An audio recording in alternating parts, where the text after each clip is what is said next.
Hello everybody, Melanie here. Welcome back to my channel.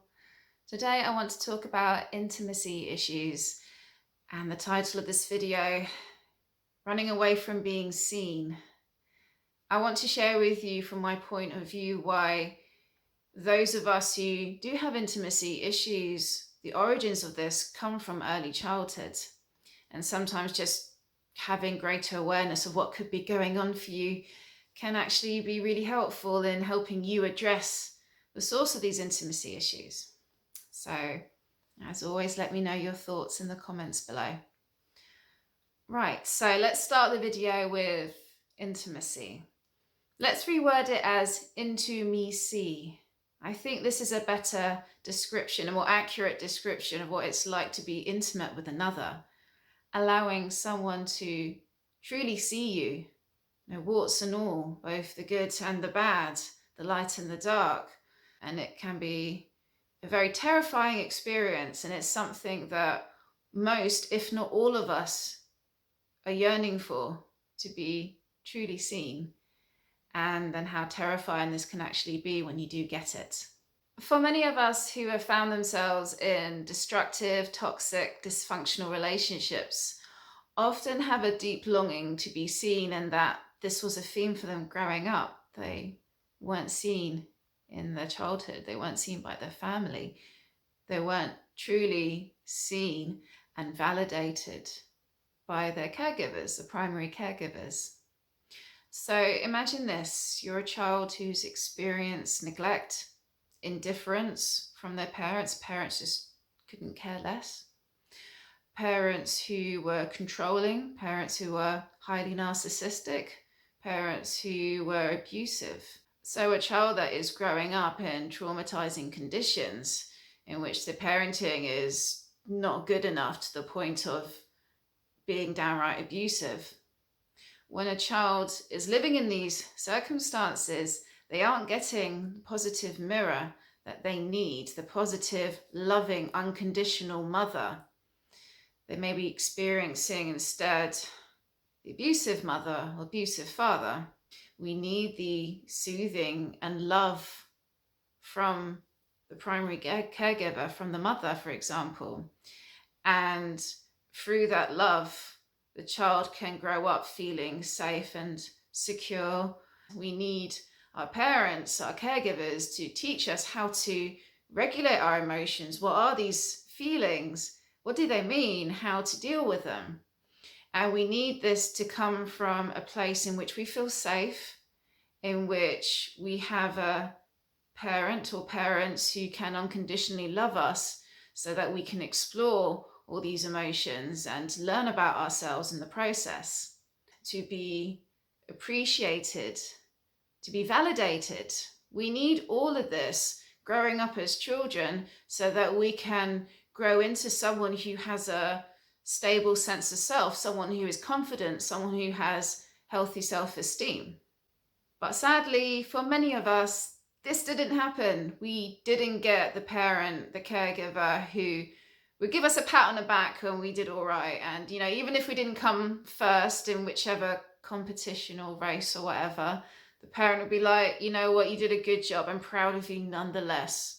When we feel not good enough, we feel terrible, and our parent can still love us and say, it's okay, it's all right, it's okay to make mistakes, you are still worthy and you are still valid. If you've never had that, and instead you had a parent who ignored all the achievements and all the successes, but instead will zone in and focus in on all the mistakes that you made.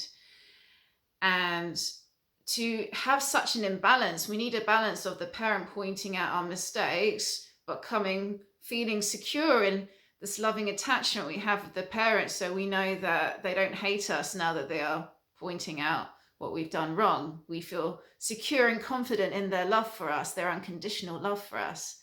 So if you don't have the equal balance of being dished out the good and the constructive criticism, and instead you get a parent who just points and laughs and wants to ridicule you, make you feel tiny.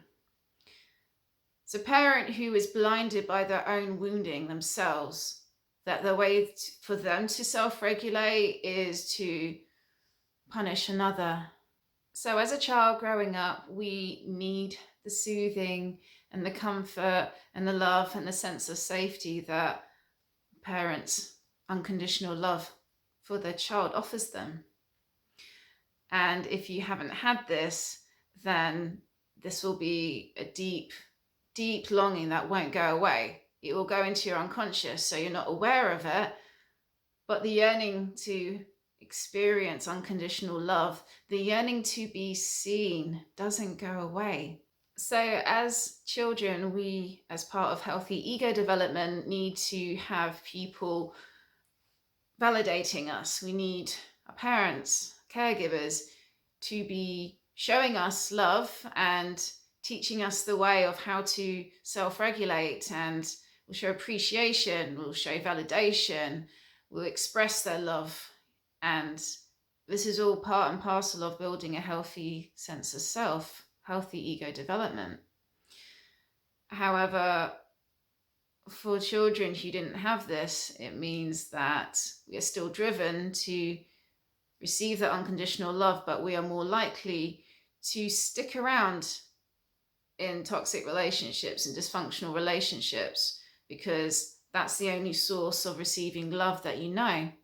So if we meet someone who is quick to idealize us, someone who just wants to run away with the fantasy and the romanticism of being swept up in this new relationship, this new romance, and this is intoxicating. If you've never really had someone idealize you, you've never had someone actually compliment you, someone who seems to see you in your wounding and they're saying, it's okay, I still want to be with you. This really gratifies a deep and long time need for safety, to feel safe. When we are in intimate relationships as an adult, this opens us up to the vulnerability that we experience as that of children, because intimate relationships as adults, that's when we are at our most vulnerable with someone else. Now, if you can relate to having a childhood experience in which you weren't seen and validated, you weren't shown the positive mirror of your achievements, of your successes, the good, the light within you. If you never had that, and you find yourself dating people who maybe have BPD, people who are psychotic, people who are highly narcissistic, people who are just very highly traumatized, you think, why do I keep ending up in relationships with them? Well, maybe, just maybe, this person reminds you of someone, and maybe it's mother, maybe it's father, it's that parent who you end up reenacting the wounding with, because this is the nature of the ego. Ego loves to repeat what's familiar and what's known, and any issues and a wounding that we haven't addressed, what we haven't healed within ourselves, will keep manifesting in relationships. So why do I keep falling into these relationships? Why am I so attracted to these kinds of people? Well, maybe this comes from an unconscious yearning to have a corrective emotional experience with the troubled mother. The troubled mother meaning your mother, the mother who was too troubled, too wounded within herself to give you the unconditional, consistent, regular love that made it safe for you to grow up. She was too wounded to offer this to you, so instead you had inconsistent mother, ambivalent mother, neglectful mother, terrible mother.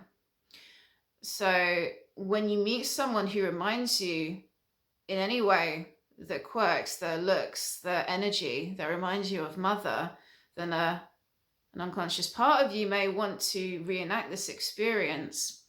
And perhaps that's motivated as a longing to finally receive unconditional love from mother, especially when this woman then starts to idealize you. And it's gratifying such a deep need for mum to finally love us. Yes, I'm finally seen and loved by mother. So it's easy to see how one can get sucked into hooked into a dysfunctional relationship.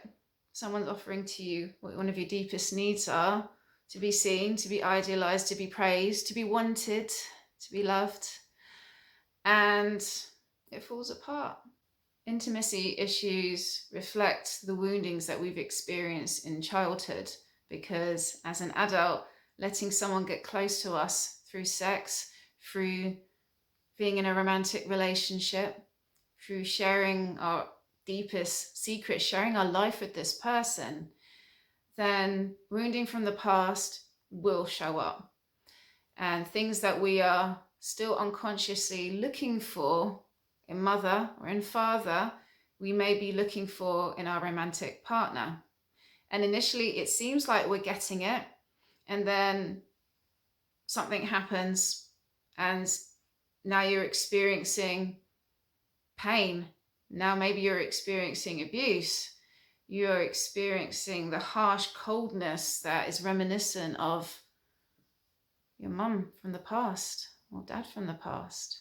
The key to breaking addictive cycles with dating dysfunctional people, the key in resolving this, if you can relate to what I'm talking about and you're like, I just want to get out this cycle of dating women or men like this, befriending people like this.